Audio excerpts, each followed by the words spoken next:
Salut à toutes et à tous, c'est Nelson et j'espère que vous allez bien. Aujourd'hui pour le cas, c'est vraiment une vidéo très spéciale. Je n'ai jamais fait de ma vie une vidéo aussi longue et aussi travaillée. Et j'ai cravaché pendant 2 grosses semaines pour vous la sortir. Donc s'il vous plaît, avant tout, je compte sur vous pour la partager un maximum. Ça me ferait vraiment plaisir. Bref, avant tout, comme vous avez si bien vu le titre de la vidéo, on va causer ensemble aujourd'hui sur l'univers des webtoons. Un univers exploité en long et en large. Et nous allons voir de A à Z comment ça se passe. Qui dit nouvelle série dit aussi nouveau générique. C'est parti pour l'univers des webtoons.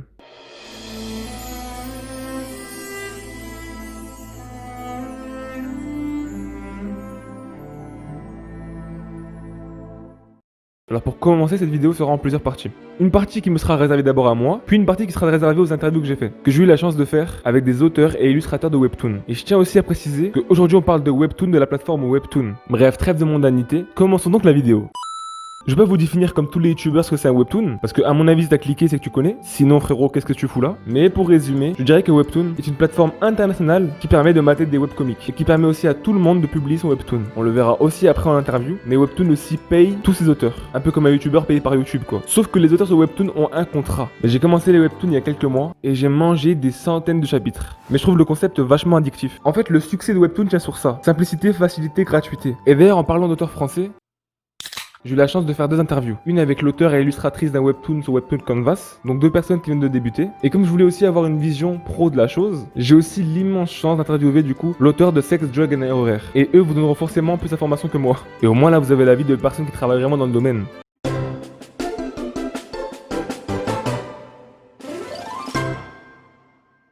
J'ai commencé à écrire des histoires et à les illustrer. J'ai commencé à tenir un compte Instagram. Et puis au bout d'un moment, quand Webtoon m'a contacté, je me suis dit, bah, faut que je me lance en fait. C'est eux qui t'ont approché en premier du coup? Ouais, c'était longtemps avant que la plateforme soit lancée en France. Ils ont juste contacté différents auteurs pour leur dire, ouais, attention, d'ici 6 mois, il y aura une plateforme telle que Webtoon où on va avoir besoin d'auteurs, d'histoires, etc. Est-ce que ça vous intéresserait de préparer quelque chose? Et après, je les ai recontactés plusieurs fois. Et puis au bout d'un moment, ils m'ont dit, ok, on va se rencontrer. À partir de là, c'était lancé. Et du coup j'ai vu récemment que ta pub commençait à passer partout sur YouTube et tout. Là. En fait, honnêtement, je suis super contente et ça fait plaisir de voir mes dessins animés comme ça. C'est super. Après, ça m'expose aussi à beaucoup plus de critiques qu'avant. Première question, comment avez-vous découvert l'univers du webtoon? Alors là, j'ai connu via Instagram il y a Ouais. quelques années parce que je suivais des artistes, des illustrateurs que j'aimais beaucoup et qui se sont mis à écrire leur webcomic sur la plateforme en anglais de Webtoon en fait. Et c'est à ce moment-là que j'ai découvert le site. Quelles sont les règles pour qu'un webtoon soit publié? Pour qu'un webtoon soit publié, je pense que la règle principale c'est le format en fait. Il Mhm. faut que la BD soit vraiment adaptée à la lecture verticale. Même des cases comme on connaît dans les mangas, dans les scans, dans les bandes dessinées traditionnelles marche beaucoup moins. L'équipe Webtoon doit probablement regarder quand ils vont chercher de nouveaux créateurs sur Canvas, etc. L'histoire aussi, enfin je sais que ça a été un des critères pour moi, c'était le fait de pouvoir continuer une histoire sur le long terme et qu'il y ait des petits cliffhangers, des petites choses qui donnent envie aux gens de continuer à lire. En tout cas, dans mon contrat, on est obligé on poste une fois par semaine. C'est pareil pour tout le monde.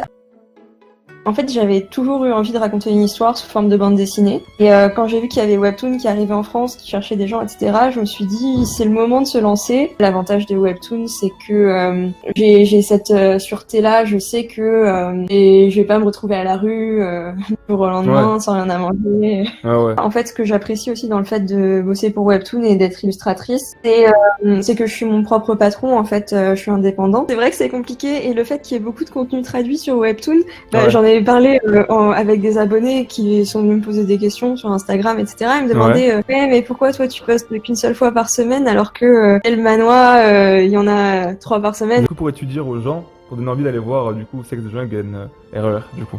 J'ai besoin de manger, donc s'il vous plaît.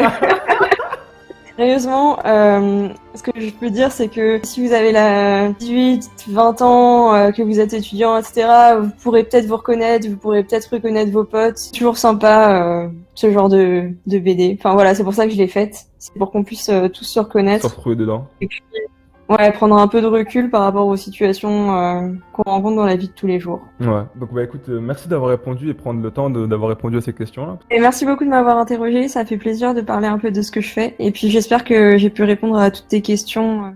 Alors déjà, merci d'avoir accepté parce que bon, vu le taf que vous devez faire chaque semaine de base, trouver le temps, ça va être compliqué aussi. Donc je vous remercie déjà moi, déjà de m'avoir accordé déjà un peu votre temps. Donc merci. Disons que le timing collait bien puisqu'on a fini hier soir à 5h du mat, le chapitre 3. Et ouais, j'ai vu ça, c'est vrai. Comme quoi, ouais, c'est beaucoup de taf quand même. Moi, comme je vous dis, c'est un univers qui m'intéresse beaucoup. Et comme j'ai dit par message, je voulais en faire une vidéo justement plus explicative, que les gens sachent, entre guillemets, comment ça marche. En tout cas, une vision globale de comment ça marche. Vu que les gens connaissent pas, entre guillemets, l'envers du décor, savent juste que c'est publié. Enfin, connaissent juste l'œuvre quand c'est publié et connaissent pas les travers qu'il y a avant, pendant, etc. Bah écoute, c'est super gentil à toi et c'est vrai que les gens s'imaginent souvent que ça tombe tout cuit et que pendant une semaine, les chapitres sont déjà faits. Je pense que c'est le cas pour C'est ça. certains. En fait, non, pas du tout. Nous, on bosse vraiment semaine après semaine et c'est vraiment un taf dantesque. À plein temps surtout. Clairement à plein temps et là, c'était un peu les vacances, les 3 derniers chapitres, donc je sais pas comment ça va se passer pour les prochains. Bah, surtout que j'ai vu que, comme, enfin, en tout cas, la timeline c'est quasiment chaque semaine, donc c'est un taf monstre. Vraiment, genre, vous avez des pauses entre ce temps-là? Alors on n'a pas vraiment des pauses en fait, c'est plus des pauses imposées parce que on doit voir notre famille, on a des trucs de prévus. Là par exemple on est aussi en Ouais. vacances dans le sud, tu vois, donc on avait des choses à gérer aussi. Ah oui, logique, ouais. Mais c'est plus des pauses imposées, mais du coup sinon quand on a du temps libre, on le passe surtout à travailler sur le webtoon quoi. Moi, je suis Ouais, illustratrice de base, j'ai toujours voulu faire des histoires, mais le noir et blanc me bloquait beaucoup. Donc le webtoon était vraiment le format idéal pour que je puisse me lancer. Et c'est vrai que c'est un gros challenge parce que l'illustration et le manga ou Ça prend du temps. la création d'une histoire, c'est pas du tout la même chose. On est plus sur un rythme qui va être très soutenu. Alors qu'une illustration, je pourrais la finir par exemple en 2 heures, passer 3 heures dessus, peaufiner tous les petits détails, faire quelque chose de vraiment très quali. Et là, tu peux pas, t'es obligé de sacrifier la qualité. Par contre, ouais, ce qui était très cool, c'est que du coup, You, il est scénariste.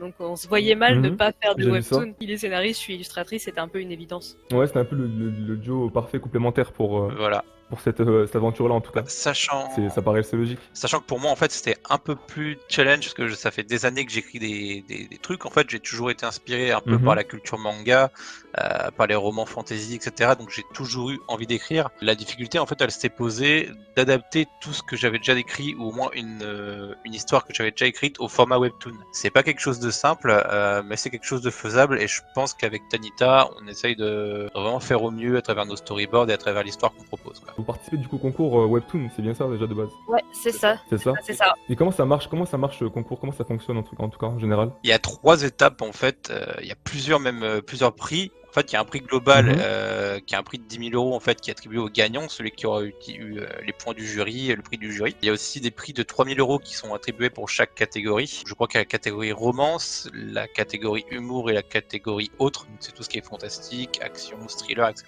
D'accord. Et en plus de ces prix-là, il y a une prime de participation en fait qui est versée aux membres qui publient au moins un chapitre par phase. D'après ce que j'ai pu voir, en fait, c'est vraiment un jury, donc c'est pas forcément basé sur la popularité du webtoon sur Canvas. C'est plus le jury qui va lire le webtoon C'est cool, ça. et attribuer des points. Là, la chose qu'on redoutait en fait, c'est que on perde de la motivation après avoir terminé le concours, qu'on soit pas sélectionné, etc.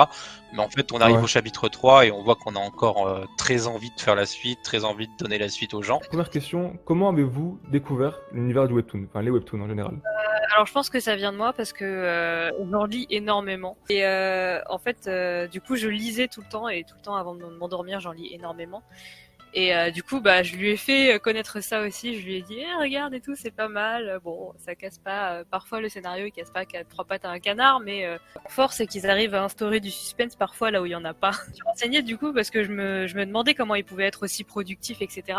Et souvent, publié, on a une équipe de 2 ou 3 personnes qui nous aident à dessiner. C'est cool ça aussi. Ouais. Par exemple, pour les décors ou pour la colo, je sais que l'auteur va avoir tendance à faire tous les lines, donc tous les ancrages, plus les ombres, mais les aplats de couleurs et les décors, souvent les décors sont en 3D déjà, ça se remarque pas vraiment vu qu'on scrolle très vite, mais souvent c'est du 3D et c'est fait sur Clip Studio la plupart du temps. Prochaine question, quelles sont les règles pour qu'un webtoon soit publié? Alors les règles pour qu'un webtoon soit publié, alors dans le cadre du concours, il y avait des règles spécifiques, mais je crois que en règle générale il y en a pas énormément, faut juste être inscrit sur la plateforme webtoon. Dans le cadre du concours, par exemple, si on faisait de la romance ou de l'action ou autre, etc., il fallait au minimum que ça fasse 40 cases, que le format soit adapté à une lecture mobile, une lecture téléphone. les règles de publication en général ne sont pas sont très floues, tu vois. Dernière question, qui est pour moi la plus floue et la plus importante. Je pense que c'est plus flou pour vous parce que c'est une question d'avenir et de futur. Comment vous voyez-vous dans 5 ou 10 ans? Idéalement, en fait, pour moi, ça serait pouvoir publier mes histoires, pas forcément sur Webtoon, si possible, mais de manière générale, pouvoir développer mes scénarios, pouvoir faire quelque chose en fait avec ce que j'ai dans la tête et les histoires que j'ai dans la tête, faire kiffer les gens avec ça en fait. Voilà, dans l'idéal, ce serait vraiment ça, ce serait vraiment faire kiffer les gens, que moi je kiffe faire mes scénarios et que tout le monde kiffe en fait, au final. Et moi, du coup, pour moi, c'est pareil. Webtoon, c'est plutôt un tremplin. Donc, dans l'idée, j'aimerais pouvoir vivre de mes dessins, de mes commissions, de mon art, etc. En fait. C'est vraiment l'aboutissement final de mon parcours scolaire et de plein de choses autour que j'aimerais faire en fait. C'est juste, j'aimerais vivre de mon art. Je vous laisse cette partie à vous pour pouvoir donner aux gens envie d'aller voir du coup Lanterne, que je trouve super d'ailleurs. Fais la pub.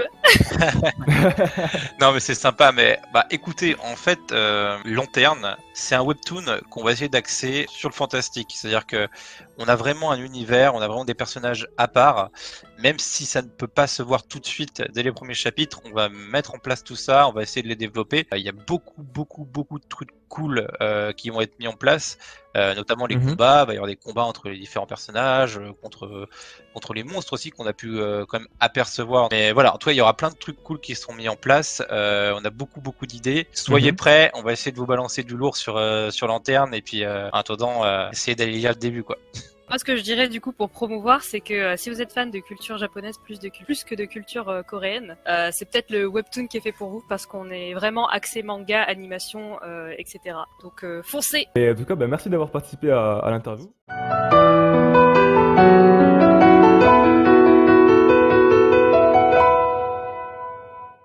J'espère en tout cas qu'elle a répondu à vos questions. Si c'est pas le cas, les commentaires, n'hésitez pas à poser des questions dessus. Pour ma part, j'ai adoré faire cette vidéo. Bref, en tout cas, j'espère que cette vidéo vous aura plu. J'ai galéré à la faire. Donc s'il vous plaît, soutenez-moi avec un petit pouce bleu, un petit commentaire et un abonnement. N'hésitez pas à voir leur webtoon, s'il vous plaît. Ça leur ferait vraiment plaisir. Si vous avez des questions, n'hésitez pas en commentaire à bombarder. Vous avez mes réseaux en description. N'hésitez pas à partager à un maximum de gens. Je vous en serai vraiment reconnaissant. Abonnez-vous à la chaîne si c'est pas encore fait. Et moi, je vous dis à la prochaine. C'était Nelson pour vous servir. Sayonara.